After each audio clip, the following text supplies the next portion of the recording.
Olá pessoal, o pessoal que vai entrando aí, a gente vai dando início aí em instantes aqui a nossa live pelo IEL. Nosso tema aí é a gestão do amanhã.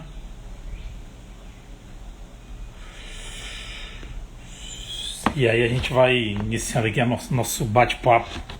Você que está nos acompanhando aqui, alguns que já conhecem um pouco aí o nosso trabalho também, que já estiveram conosco em palestras na FIEC ou em alguma aula pelos cursos do IEL. Sou o Marcos Brown, sou consultor, sou professor também de programas de pós-graduação, atuo com mentoria, desenvolvimento de empresários, líderes, consultoria, fazendo planejamento estratégico. E tem gente que está dizendo que não está ouvindo. Melhorou aí? Está ouvindo? O pessoal dá um ok aí se está ouvindo. Ok, todo mundo me ouve? Deixa eu ver aqui. Todos me ouvem aí? Beleza. Beleza, obrigado. Tinha algumas pessoas que estavam sinalizando que não estavam ouvindo. Então, gente, a gente está fazendo essa live, né? Já é a segunda vez que a gente faz essa live aqui pela parceria com o IEL, com a FIEC. E muitos aí ainda já reiniciaram suas atividades essa semana, mesmo ainda naquele processo de transição aí da tomada do programa de retomada do governo do estado, do decreto estadual. E aí as fases começarão, né, efetivamente a partir de segunda-feira, dia 8, se estendendo entre junho e julho. Espero que não tenhamos surpresas e que realmente a economia efetivamente volte a circular e que tenhamos dias melhores, né? Com saúde, obviamente, e a economia, digamos, retomando e as empresas criando fôlego para irem superando as suas dificuldades e, enfim, retomando as atividades. Como eu falava inicialmente, sou o Marcos Brown, trabalho com consultoria, trabalho com treinamentos, capacitação, e a gente desenvolve vários trabalhos nas empresas voltado para parte de capacitação, desenvolvimento de líderes, também nas consultorias, programa de sucessão familiar. E a ideia é que, como eu falei aí, muitos aqui devem estar acompanhando, é a questão do tema de gestão do amanhã, né? Então, sempre fica muito aquela ideia, né? Qual é, o que está por vir, o que é que nos espera e principalmente como vai ser aí, como será esse processo de retomada e, consequentemente, as empresas voltarem a produzir. O que se estima é que nós teremos efetivamente uma recessão em 2019, 2020 entrando um pouco em 2021, mas isso não quer dizer que necessariamente vai estar no Oceano Vermelho e que nem todos vão desfrutar de um pedaço do Oceano Azul. A ideia é que realmente nós possamos refletir a partir dessa live de alguns pontos que nós julgamos relevantes, a partir de estudos, a partir de debates com os empresários, com formadores de opinião, com entidades de classe também, e que nós possamos ir ajudando vocês aí nessa compreensão. Aqueles que tiverem dúvidas, aqueles que quiserem, como nós não temos necessariamente um mediador aqui, o mediador aqui vão ser vocês aí. Então quem quiser ir fazendo as perguntas, à medida que eu for explorando determinados temas, você pode ir à vontade e me fazendo aí essas perguntas, que dentro de uma cronologia que eu vou direcionando, tá? Então, o primeiro ponto que nós temos que pensar é sobre o tema. Como professor, pela minha atividade acadêmica também, eu não poderia abrir mão de referências bibliográficas. E o tema em si, ele tem uma referência bibliográfica muito fortemente divulgada no mercado, que é o livro do Sandro Magaldi e do José Salib Neto, que é o Gestão do Amanhã.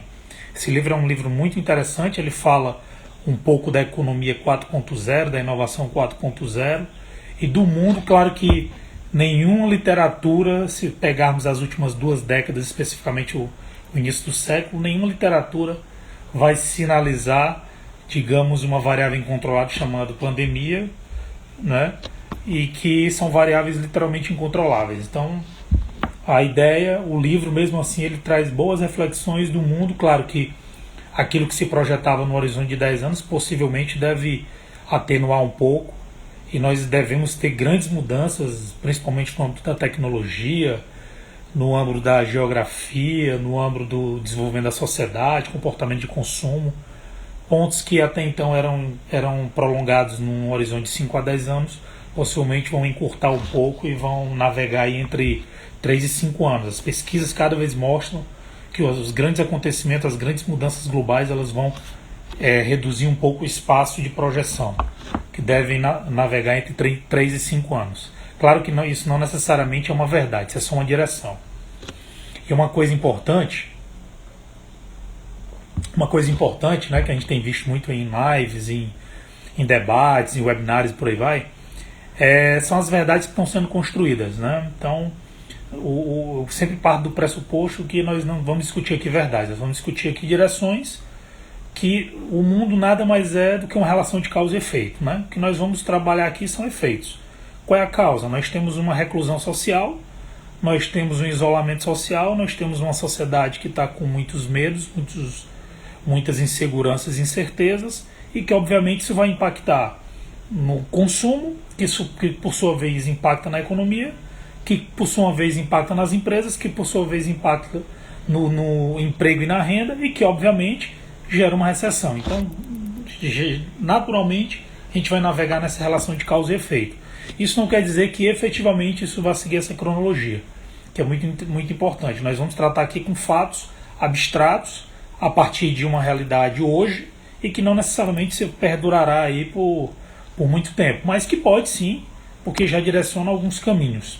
Lá em 2011, 2012 mais ou menos, um autor chamado Nassim Nicolás Taleb, que ele escreveu uma literatura chamada Lógica do Cisne Negro. E logo em seguida ele complementou essa literatura com o Antifrágil. Né? E o que é essa literatura? Ela nada mais é do que, se você pensar em cisne, dificilmente você vai ver um cisne negro. Ou melhor, você vai imaginar que existe um cisne negro. Você vai imaginar que todo cisne é branco. E o que é o cisne negro? O cisne negro é o que na contabilidade nós chamamos de outlier, ou seja, é o ponto fora da curva. É aquilo que nós não imaginávamos, nós nunca nos preparávamos e aconteceu. E o que nós estamos vendo hoje em nível empresarial, em nível de negócios, é que num primeiro momento ali, no finalzinho do mês de março, primeira quinzena de março, finalzinho do mês de março, foi meio que um murro, né? E alguns continuaram em pé, outros foram logo nocauteados. E aí aquela história, não, daqui a 10 dias vai mudar, não, daqui a 15 dias vai mudar, não, daqui a 30 dias vai mudar, e não mudava.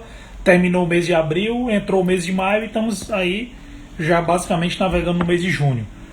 E isso, né, é fruto do nosso modelo lógico e racional, que é o modelo praticamente conservador. O que é o modelo conservador? É que nós não conseguimos enxergar o lá na frente, né? Nós não conseguimos enxergar uma curva exponencial. Como assim? Começou com 5 mortos, 10 mortos, 20 mortos, 1000 mortos, 2000 mortos. Então, observe que essa curva ela foi se exponencializando, mas a nossa lógica sempre é a mesma. A gente andando de forma horizontalizada, enquanto a exponencialidade ela é verticalizada. Essa é a dificuldade que as empresas têm hoje, essa é a dificuldade que os profissionais têm hoje. E talvez, traduzindo um pouco para o nosso dia a dia, a nossa linguagem é o pensar fora da caixa. Né? Por que nós temos dificuldade de pensar fora da caixa? Porque a nossa lógica é contemporânea. A nossa lógica é resquícios do passado que impactam no meu presente. E eu tenho dificuldade de olhar o futuro. Então, quando você trabalha o Gestão do Amanhã, e aí pegando a literatura do Gestão do Amanhã, do José Salib Neto, e também a literatura da Lógica do Cisne Negro, e esse complemento do Antifrágil, do Nassim Nicolás Taleb, nada mais é do que olhar o amanhã e buscando criar situações de antifragilidade. Isso não necessariamente é um coloquialismo que nós usamos no meio empresarial, antifragilidade, que alguns até fazem consonância com a resiliência, mas é a nossa capacidade de suportarmos as situações adversas que vão nos confrontando e ao mesmo tempo nos prepararmos para o pior sem necessariamente olharmos o pior. É mais ou menos o seguinte: eu sei que isso pode dar errado, eu penso que isso pode dar errado, mas eu não necessariamente acredito que isso vai dar errado, porque senão eu fico monitorando a minha mente sempre com... Não é essa. A questão é sempre buscar mesmo essa visão mais realista dos fatos e ao mesmo tempo fazendo com que as estratégias elas sejam adequadas conforme cada situação. E aí, claro, a gente sempre fica, como vai ser o mundo, né?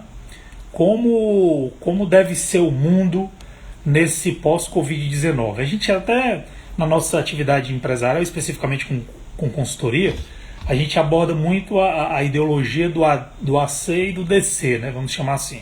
Antes coronavírus, depois... Antes Covid, né? Muitas pessoas não gostam de chamar o coronavírus. Antes Covid e pós-Covid, né? O antes Covid era aquele mundo status quo, zona de conforto, muitos competidores no mercado, as empresas buscando cada vez mais competir com base em preço e escala. E nós estamos vendo agora um pós-Covid, onde o cliente, né, a gente até também a gente usa muitos termos, né, na consultoria, que existe um ambiente tecnológico, um ambiente humanológico, né? Então, cada vez mais o foco vai ser dado às pessoas. Inclusive, nós devemos ter aqui algumas pessoas ouvintes aqui na nossa live que devem ser profissionais de RH. Então, inclusive hoje, dia 13 de junho, é o dia do profissional do RH. Já abro parênteses aqui, um adendo para parabenizar os profissionais de RH. Então, cada vez mais o pós-Covid ele vai estar voltado para o humano, né? Voltado para as pessoas. Sendo que esse voltado para as pessoas, ele pode ter infinitas traduções, não é? Podemos olhar para as pessoas pelo viés da responsabilidade social, podemos olhar pelo lado das pessoas, pela valorização e o desenvolvimento das pessoas, posso olhar pelo lado das pessoas em colocar as pessoas em primeiro lugar ante a estratégia que eu vá pensar para o meu negócio e por aí vai. Nós temos várias leituras para se fazer nessa humanológica relação.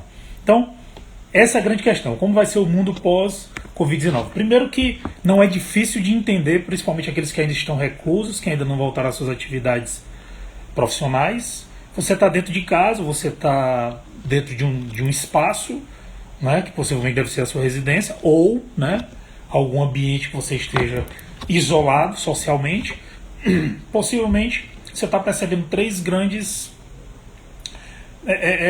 pode ser de forma consciente, pode ser até de forma inconsciente. Mas basicamente você está vendo três mudanças muito claramente. Primeiro, a relação das famílias, né? E isso sem dúvida nenhuma, isso vai ainda ter um impacto pós-Covid, ou seja, as famílias estão juntas e obviamente estão se interrelacionando, resgatando valores, vivendo mais em sociedade, familiar no caso, e por aí vai. Nós temos as empresas que estão o tempo todo buscando se reinventar, buscando formas distintas de agir de forma diferente no pós-Covid. Tem aquelas empresas que ainda estão em plena atividade, tem empresa que está parada operacionalmente, mas não empresarialmente, né? Porque ela está sendo vista, às vezes é uma atividade digital, às vezes é uma atividade uma interação numa rede social, enfim, a sua empresa está. A empresa que é sua, ou que você trabalha, ou que você representa, sem dúvida nenhuma, ela está em evidência. Pode estar em evidência positiva, ou pode estar em evidência negativa. Ou então na obsolescência, né? Porque já dizia aquela dádiva muito usual do meio da publicidade e propaganda, que não é visto não é lembrado.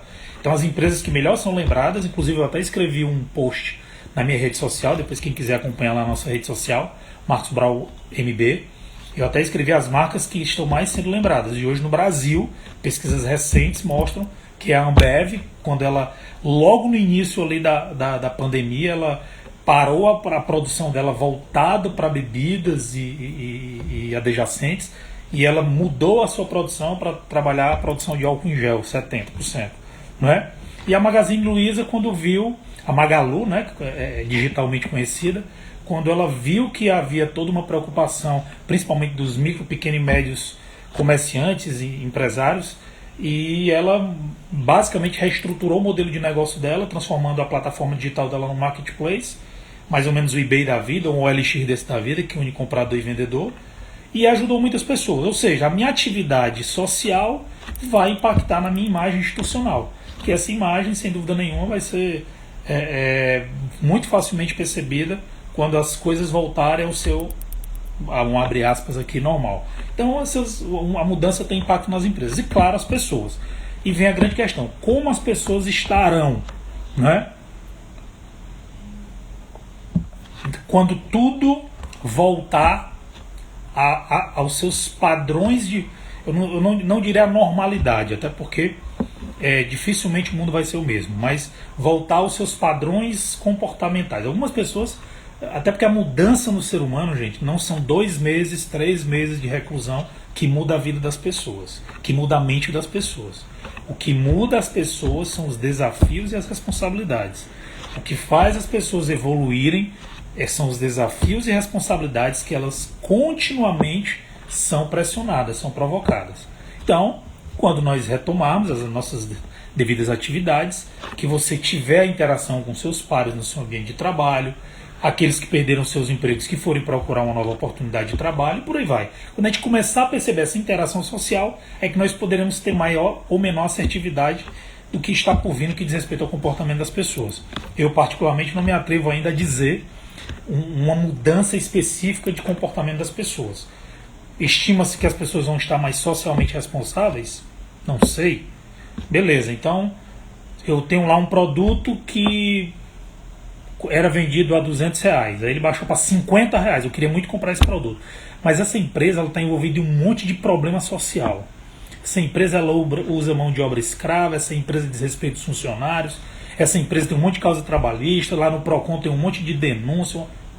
E aí, eu vou deixar de comprar dessa empresa por esse valor de R$50 porque ela está envolvida nessas atividades extra empresariais? Não sei. Quando eu digo não sei, não sou eu, né? Eu estou dizendo de forma coletiva. Não sei se as pessoas passariam realmente a colocar esse parâmetro de poder de escolha de consumo por causa de uma dessa situação. Mas enfim, são fatores, são pontos que precisam refletir à medida que realmente as interações voltarem. O que é importante nós entendermos para olharmos para amanhã? O que muda uma sociedade? O que faz uma sociedade se reinventar?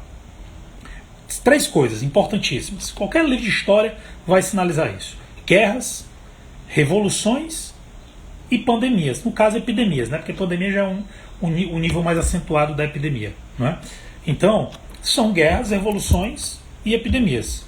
Se nós olharmos no Brasil, quando você fala da Europa, é mais fácil isso, porque a Europa ela é marcada por guerras. Você vai para os Estados Unidos, é fácil. Os Estados Unidos é uma potência mundial no mundo militar e no mundo tecnológico. Não é? Então, o Brasil ele não está nesse rol aí dessas marcas históricas. Então, aqui no Brasil nós tivemos guerras muito pontuais, revoluções muito pontuais, que nem os livros de história, quando aprofundam, não passam mais do que 2 páginas. Não é? Se você for estudar a Primeira Guerra Mundial, se você for estudar a Segunda Guerra Mundial, você vai ver que tudo isso se concentrou, não é? E o Brasil ele meio que foi coadjuvante em tudo isso. Então é difícil da gente prever. Então é melhor ir pelo último pilar, que são as epidemias. O Brasil nunca passou por isso. Apesar de que teve o H1N1 muito pontual, a gripe, etc., mas coisas muito pontuais. Não é? E o mundo passou por uma pandemia no início do século XX, não é? Que foi lá em 1914, 15, não lembro bem, que foi a gripe espanhola, não é? Que teve um impacto global. Mas até então também ainda é difícil, porque o Covid ele ainda está sendo muito estudado, ele não tem ainda respostas definitivas, a própria ciência ainda está amadurecendo o conceito, os médicos, os profissionais de saúde, tudo é muito novo, né? Até então os diagnósticos são em detrimento de sintomas, não necessariamente em estudos científicos. Então os estudos ainda são muito recentes e ainda está muito solto. Então, o que é que isso tudo vai observar? Nós vamos perceber, obviamente, as pessoas, até que se chega uma vacina, né? Nós vamos perceber as pessoas um pouco mais reclusas, as pessoas um pouco mais isoladas, mais frias, as relações. Mas eu também até isso tenho dúvida, né? Por quê? Porque o brasileiro, ele é de energia, né? O brasileiro, ele é de... Eu até escrevi também recentemente numa postagem minha, né? Ontem mesmo eu voltei a uma atividade num cliente que trabalha ali nos serviços essenciais, no segmento de saúde, e fui lá, conversei e tal, deu aquela vontade de abraçar, de tocar a mão, mas todo mundo assim, um pouco receoso, um pouco recluso, que é de se esperar, né? Talvez nesse primeiro momento até que as coisas vão se normalizando, né? E nós vamos perdendo um pouco mais esse medo, e aí a gente vai se imunizando também, né? Uns pegando, outros não, enfim, vai criando imunização, até que se chegue a vacina, enfim, essas são as alternativas. Até que se chegue uma vacina e que literalmente neutralize o vírus, nós vamos viver essas incertezas e principalmente inseguranças nessas relações sociais, que é muito comum. Então, as empresas vão ter que repensar tudo isso. E aí, aquelas empresas que estão retornando agora, obviamente, tem que ter atenção à questão da saúde, da saúde do colaborador, a saúde das pessoas, seja as pessoas internas ou seja as pessoas externas, que são seus clientes. Muitos aqui trabalham no segmento da indústria. A indústria por si só já tem lá os seus POPs, os seus procedimentos operacionais padrões, ou os seus checklists operacionais, ou os seus checklists de contingências, enfim, tem vários termos aí na indústria. Naturalmente vocês vão ter que fazer essas adequações. O que você vai perceber? Que seja na indústria, seja no comércio, seja no varejo, seja na indústria, cada vez mais as empresas vão se preocupar com o processo, em fazer bem feito, em fazer de forma eficiente.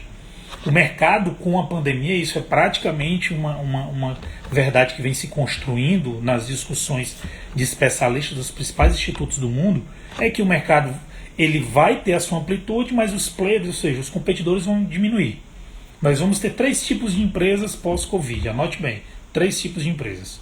Nós vamos ter aquelas empresas que vão crescer, nós vamos ter aquelas empresas que vão parar, e nós vamos ter aquelas empresas que vão desaparecer.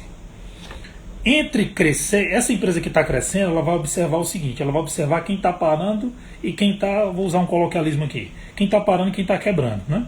Então, com tudo isso, nós vamos ter mais empresas comprando empresas, ou seja, o que vai acontecer? Menos players no mercado, nós vamos ter mais empresas comprando empresas, e aquelas empresas que estão paradas, obviamente as empresas que estão paradas ou em nível de declínio, literalmente descendente, essas empresas vão ter dificuldade. Independente se a sua empresa é pequena, média ou grande, é claro que, infelizmente, o principal impacto da pandemia é na micro, pequena e média, porque essas empresas têm mais dificuldade de caixa. E essa é a grande preocupação, né? Ter liquidez. E quando eu estou falando em processo, quando eu estou falando em eficiência, cada vez mais as empresas vão se preocupar em serem eficientes. As empresas vão buscar o quê? Elas vão buscar fazer com que os seus processos sejam melhor definidos, que por sua vez otimize seus recursos e que obviamente reduza seus custos. Então esse tripézinho vai estar o tempo todo, né? Processo, otimização de recurso e reduzir custo.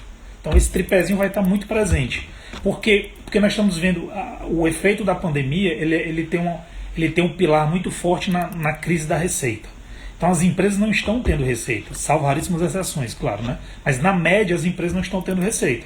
As empresas ou estão paradas ou estão se sustentando com algum resquício de caixa ou com alguma operação que fez que gerou caixa, né? Então o que vai acontecer com isso aí? As empresas vão estar muito mais concentradas em enxugar custos, em reduzir gastos e obviamente buscando eficiência. Sendo que a eficiência se faz com pessoas competentes e processos bem definidos. Não dá só para reduzir custo, não dá só para otimizar recursos, se você não tem pessoas competentes e processos bem definidos, né? Isso vale para a indústria, isso vale para o varejo. E aí, claro, vem sempre aquela questão, né? Como é que as empresas devem se portar frente a tudo isso? Quem trabalha na indústria, né, até porque você vai ter um escalonamento, não vai ser 100% da indústria que vai produzir, você vai ter aquele 30%, 50%, não lembro mais como é aqui o plano de retomada do governo, estou falando especificamente aqui do estado do Ceará, né, que basicamente colocou a produção dentro de uma quantidade específica de pessoas. Ou seja, a minha produção máxima, ela possivelmente deve chegar lá em julho. Então nós vamos ter ainda o mês de junho meu capengando, um mês de julho que vai voltando à normalidade produtiva, considerando que nós não tenhamos aumento nos números epidemiológicos, né, os números do Covid, e que nós voltemos realmente, digamos, de acordo com o que está planejado. E aí o que vai acontecer? Possivelmente as empresas vão ter dificuldade, né? Então o ano ele é dividido em 4 trimestres. Então o primeiro e o segundo trimestre basicamente já era. O primeiro trimestre ainda teve um resquício positivo porque foi janeiro e fevereiro. O março, a metade de março praticamente morreu. Então o primeiro trimestre já era. O segundo vai ser uma catástrofe quando sair os resultados, né? E claro, nós vamos ter os efeitos disso, porque a gente só consegue efetivamente medir o resultado de tudo isso que está acontecendo realmente quando a economia voltar, ou seja, quando a produção voltar a produzir e o varejo começar a vender. Quando isso voltar, nós poderemos ter uma visão mais assertiva do cenário. Até então, sempre fundamentado no empirismo, né? Porque não nós não temos ainda uma efetividade desses pontos. Então, voltando para as empresas, tem que melhorar as pessoas. E algumas pessoas me perguntaram sobre se o desemprego vai aumentar, se nós vamos ter... Gente, vamos ser real. Por que o desemprego ele não entrou num nível de ascendência? Por quê?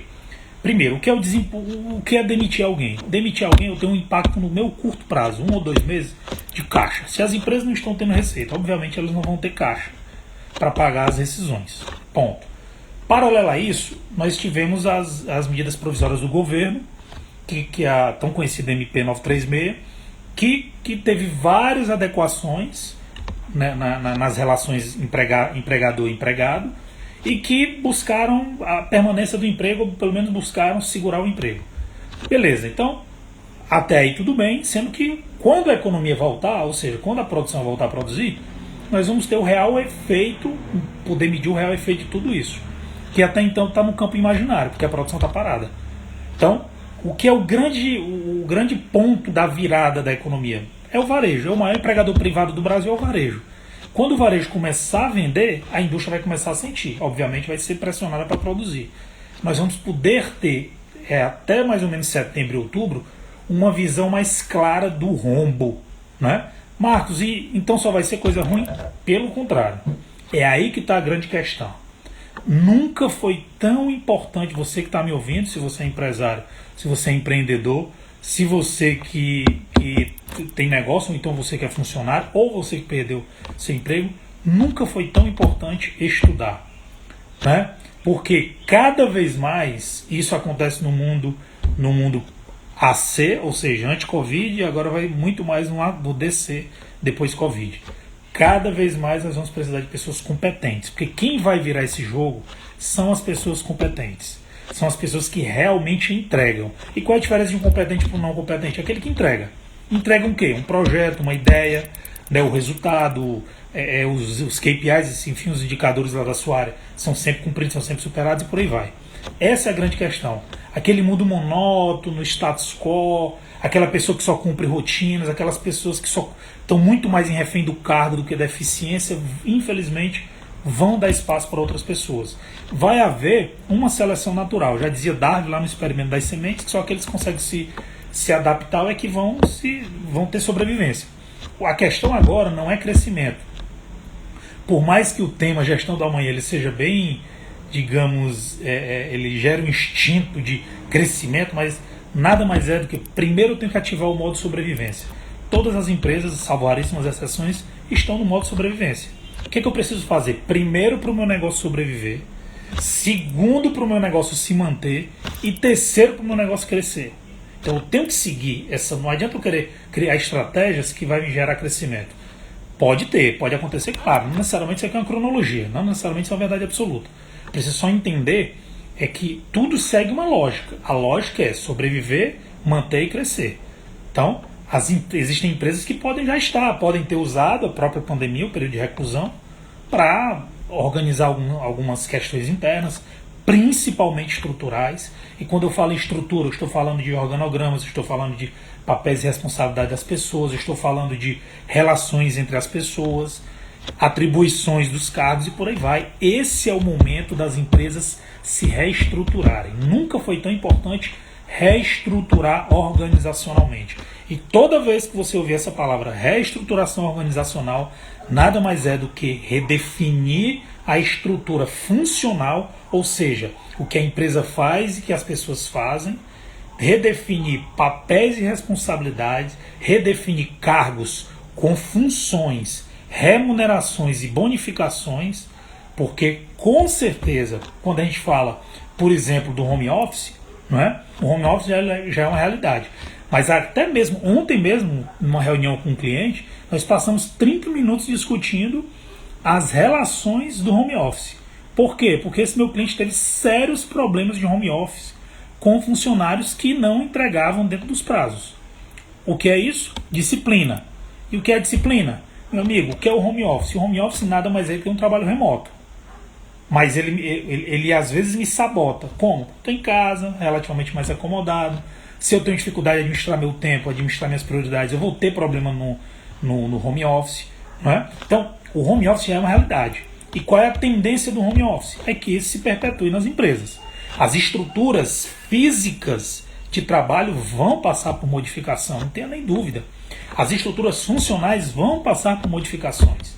As pessoas que ocupam cargos operacionais no que diz respeito a atividades repetitivas vão precisar se reinventar. Porque é simples, e não sou eu que estou dizendo, gente, é só você olhar no dia a dia. Né? Você tem o quê? Ou você se reinventa ou você sai do jogo. E o que é se reinventar? Quando eu venho na palavra reinventar, eu lembro que eu me reinventar. O que é eu me reinventar? Estudar mais, me capacitar, buscar novas formas de entender o que está acontecendo. E claro, a minha carreira é um processo de nomadismo. Eu sou um nômade. Hoje eu posso, sei lá, eu posso ser um operador de máquina, amanhã eu posso ser um supervisor de qualidade, depois eu posso ser um cara de logística, depois eu posso trabalhar com supply chain e por aí vai. A minha carreira está o tempo todo circulando. Sendo que, se eu só me capacitei para uma coisa e perdi essa multidisciplinaridade, fatalmente eu vou ter dificuldades no meu retorno à atividade profissional. Então é muito importante, você que está me ouvindo, repensar um pouquinho o momento também de repensar a carreira. Repensar, cuidado para não repensar, essa história do repensar a empresa, né? Tava numa live ontem, o cara disse assim, mas então vou ter que repensar a empresa também que eu trabalho? Se você tiver coragem de pedir para sair, porque hoje você realmente, nós vamos ter um período de certa dificuldade de recolocação profissional. Pouquíssimas empresas estão contratando. As empresas que mais estão contratando são aquelas empresas que se beneficiaram com a pandemia, mas muito para níveis operacionais. Os níveis estratégicos, inclusive, há algumas semanas atrás eu até estava com 3 clientes com demandas específicas para níveis estratégicos, mas são casos pontuais. Né? O que a gente está vendo muito são demandas operacionais, sim, para os serviços essenciais. Tanto pelo aumento de quadro, pela troca, como também pela troca das pessoas que lá estão. Então, o que é importante observar é esse contexto. Então, quando eu estou olhando família, pessoas e empresas, esses são os principais impactos do mundo pós-Covid-19. Empresarialmente falando, o que é importante nós olharmos, cada vez mais reforçando os pontos que a gente está abordando aqui com vocês, se você já ouviu falar num negocinho chamado BSC, Balance Scorecard, vale muito a pena você aprofundar esse estudo. E ele tem uma fundamentação científica, ele não é um estudo criado, ele é um estudo desenvolvido. Não é? O BSC nada mais é do que trabalhar em 4 perspectivas para que a empresa consiga atingir sua visão de futuro. Ou seja, eu quero ser a maior produtora, eu quero ser a empresa que mais produz na América Latina botões, né? Indústria de botões, que eu tenho um cliente de indústria de botões. Defini lá uma meta de ter 5% de participação global e quero ser a maior do Brasil em produção de botões. Perfeito, ok. E aí eu vou definir a minha estratégia para alcançar essa visão de futuro. O que vai acontecer com isso? Eu vou ter que definir 4 perspectivas, que é justamente o PSC. Pessoas, processos, o mercado, né? E os resultados financeiros que eu quero disso. O que eu estou querendo dizer? Que qualquer empresa, você que está me ouvindo, dependendo do segmento que você atue, a sua empresa navega por pessoas, a sua empresa navega por processos, a sua empresa navega pelo mercado, porque ela atende uma demanda de mercado, e a sua empresa precisa ter resultados financeiros, porque senão ela não é sustentável, financeiramente falando. Não é? E quando nós estamos olhando de pessoas, vamos olhar as áreas que compõem as pessoas. Principalmente, temos profissionais de RH, que já dei os parabéns no início da live, olhar para as pessoas. O RH é a peça mais importante nesse movimento de retomada na atividade empresarial. Os RHs precisam urgentemente se reinventar. E o que é que eu estou falando de RH se reinventar?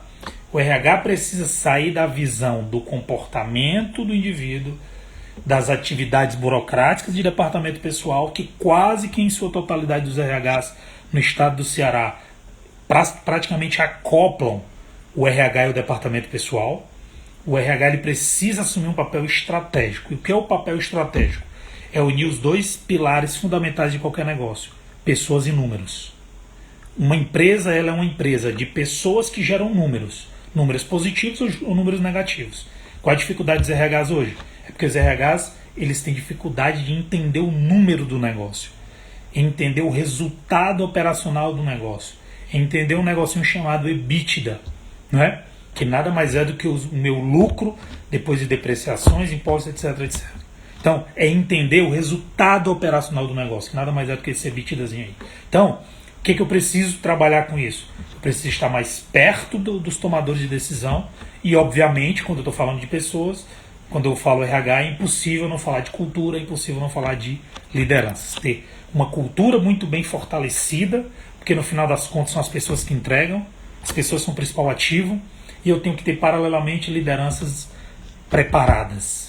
Né? Espero que aqueles que estão me ouvindo, que passaram por esse período de reclusão, que aos poucos estão retomando suas atividades, espero que tenham usado esse momento também para se capacitar, também para estudar, também para se reciclar. Né?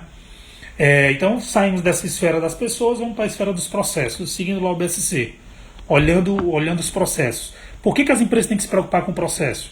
Porque se eu tenho uma crise de receita, eu só tenho duas formas de ter liquidez, ou gerando receita ou reduzindo despesa.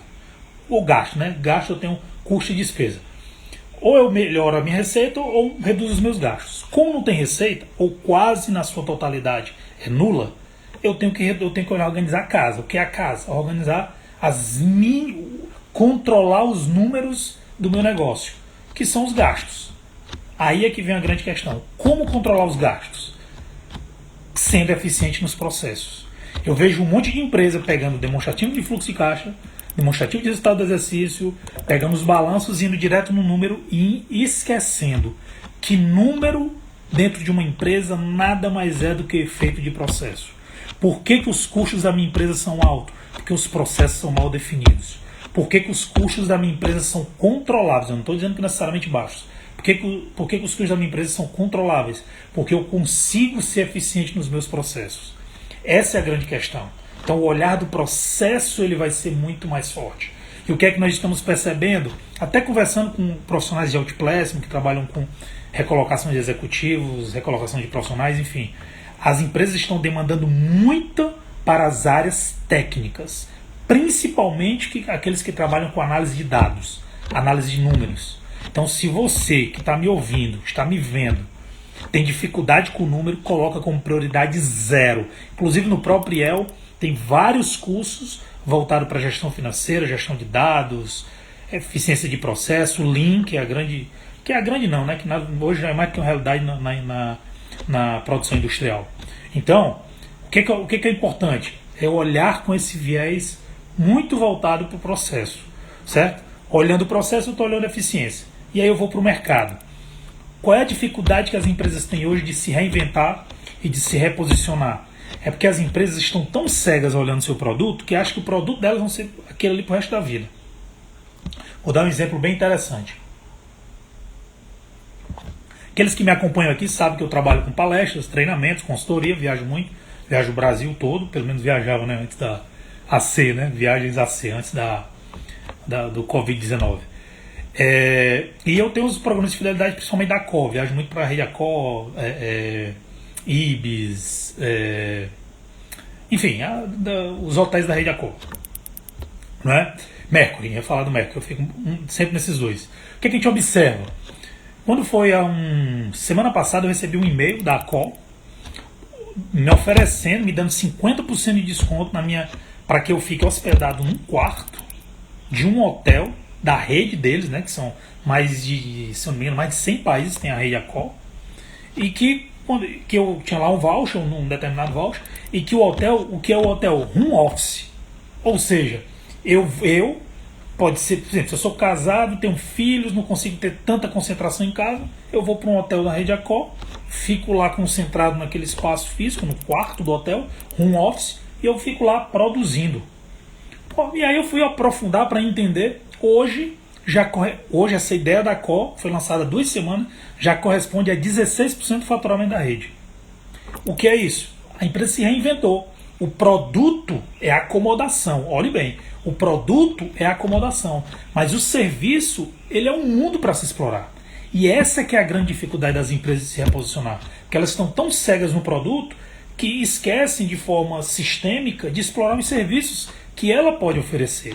Essa que é a grande dificuldade. Então, olhando o mercado, estou no BSC, pessoas, já falei de pessoas, falei de processo, falando de mercado. Então, dentro do mercado, o que eu posso explorar? Para onde o mundo está caminhando e para onde o mundo está caminhando, naqueles três lá. Ó. Família, os novos hábitos familiares, os novos hábitos das pessoas e como as empresas estão se reposicionando e como eu posso explorar isso para entregar o melhor serviço. Quanto mais eu olho, repito, para produto, menos eu enxergo o que o meu serviço pode oferecer. Então, quando eu olho para o mercado, essa é a grande dificuldade das empresas. E culturalmente, desculpe, as empresas, salvo raríssimas exceções, até como consultor não posso generalizar, salvo raríssimas exceções, a maioria das empresas elas não fazem gestão empresarial. A maioria das empresas, elas têm lá um conglomerado de números. Nunca vi numa época dessa empresa que investe tanto em BI, sistema de gestão, ERP, etc, etc. Nunca se investiu tanto em plataformas tecnológicas para melhorar os sistemas de controle e, ao mesmo tempo, nunca se viu tanto as empresas tomarem decisões sem olhar para esses dados de forma mais correlatas. Porque sempre as decisões, ou melhor, quase sempre as decisões, são muito no empirismo, no achismo, no feeling, que é muito comum nas empresas brasileiras. E esse modelo não funciona mais. A gestão da manhã ignora isso. A tua empresa, a minha empresa, a nossa empresa, ela é uma empresa de dados. A sua empresa ela gera dado o tempo todo. E qual é o desafio? Pegar esses dados, concentrar essas informações, tirar a relevância dela e tomar decisões. E essa é a grande questão. As empresas que melhor vão se sobressair desse período de crise são as empresas que tomarem melhores decisões. E tomar decisão nada mais é do que a premissa básica da gestão. Eu só gerencio bem aquilo que eu consigo medir. Não esqueça disso. Eu só consigo gerenciar bem aquilo que eu consigo medir. O que é que eu meço? Eu meço números. Números vêm de onde? De operação. E a operação vem de onde? Vem de processos. E aí eu volto lá no processo, né? Como a importância da eficiência. E aí quando eu olho para o mercado, fica mais fácil para eu enxergar o mercado. Não é só analisar números. Quanto mais você olhar para números, menos você vai ver solução. Agora, quanto mais você tiver pessoas com capacidade de interpretar números, melhor você vai ter soluções. Nunca foi tão importante se debruçar em números, se debruçar em informações técnico-científicas para que eu consiga tomar melhores decisões. E claro, não menos importante, e é o efeito de tudo, são os resultados financeiros. Uma empresa que avalia melhor os resultados financeiros, ela basicamente olha para dois horizontes, onde ela ganha dinheiro e onde ela perde dinheiro. Eu sempre falo muito isso nas minhas palestras, aqueles que se assistirem 10 palestras minhas, 9 vão me ver falando isso. A empresa, eu tenho que ter profissionais, eu tenho que ter pessoas competentes que me ajudem a identificar onde eu ganho dinheiro e onde eu perco dinheiro. E aí é que está a grande questão, lá em cima, o resultado financeiro. Que resultado financeiro eu tenho que observar? Eu tenho que observar a liquidez da minha empresa. E o que é liquidez da empresa? É o DFC, demonstração de fluxo de caixa. Uma empresa ela não quebra por falta de lucro. Uma empresa ela quebra por falta de caixa. Você pode ter lucro, mas pode não ter caixa. Não é? Então essa é a grande questão. Gerenciar melhor os recursos financeiros para equilibrar melhor o meu fluxo de caixa. Essa é a grande questão. E fluxo de caixa não é só entrar e pagar, receita e despesa, não.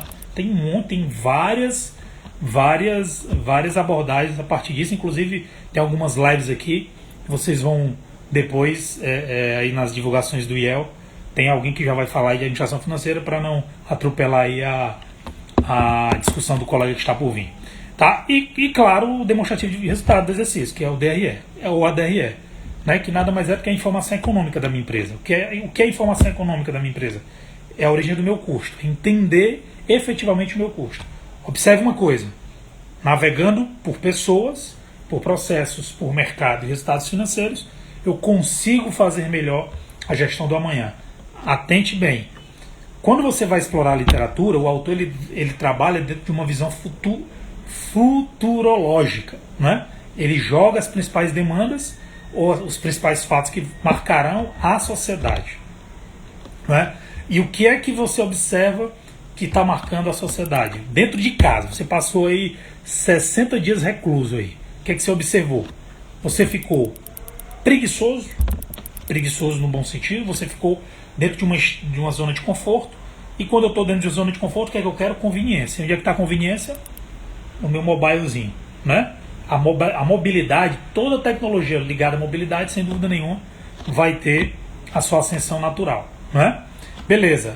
Aí eu vou na cozinha, aí eu vou ali no jardim, aí eu faço uma coisa. Eu estou desenvolvendo novas habilidades. Quanto mais recluso, mais novas habilidades eu vou desenvolvendo. E, obviamente, o que é que as empresas estão entendendo desses sinais? é que o mundo vai ser cada vez mais escalável, ou seja, eu tenho que ter um produto que ele ganhe cada vez mais volume num curto espaço de tempo e ao menor custo possível. Porque você não vai comprar um produto para receber daqui a 20 dias. E aí eu já tenho o desafio da entrega, que foi o que aconteceu com muitas empresas, principalmente no segmento de alimentação.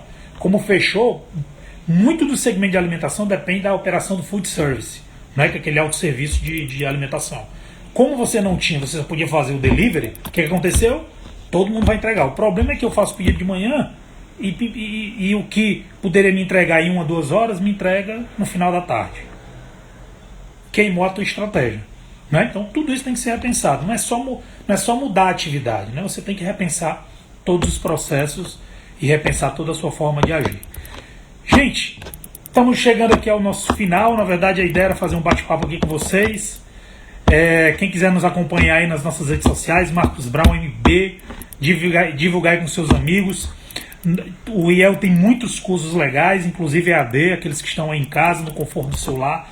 Não deixem de estudar. Tem cursos presenciais que logo, se Deus quiser, dentre eles eu faço parte também, porque sou um facilitador e parceiro do IEL. A gente vai ter outros cursos, outras palestras, muitos aqui possivelmente já devem ter assistido minha palestra, eu sempre estou ali no auditório da FIEC, dando palestras, enfim, viajando o Brasil, por aí vai. E aqueles que estão pensando, que são empresários, estão ainda um pouco, digamos, natural isso, óbvio, né? Estão um pouco em dúvidas desse plano de retomada, como ter uma estratégia mais assertiva, mais eficaz. No dia 9, na outra semana, a gente vai estar lançando um programa chamado Jornada Empresarial, né? Que eu vou estar participando de uma discussão, de um webinar, e a gente vai apresentar para vocês um excelente programa de desenvolvimento empresarial voltado para empresário, que sem dúvida nenhuma o seu negócio vai dar um salto. Beleza? Muito obrigado àqueles que dedicaram um pedaço da sua tarde aí conosco. Desculpem se houve algumas oscilações aqui de conexão, né? Apesar de que a concorrência agora é pequena, 18 horas é que o negócio pega. Então, muito obrigado a vocês. Fiquem com Deus. Vocês viram aqui que assistiram. Marcos Brown, sou consultor, professor e mentor. Atuo com planejamento estratégico, mentoria de empresários, executivos e por aí vai. E esse é o meu trabalho, desenvolver e ajudar pessoas e empresas. Beleza? Muito obrigado. Aqueles que estão entrando agora, depois vai ficar só com release aí que vai ficar gravado aí no IGTV do Instagram. Grande abraço, gente. Obrigado. Até a próxima. Valeu, hein?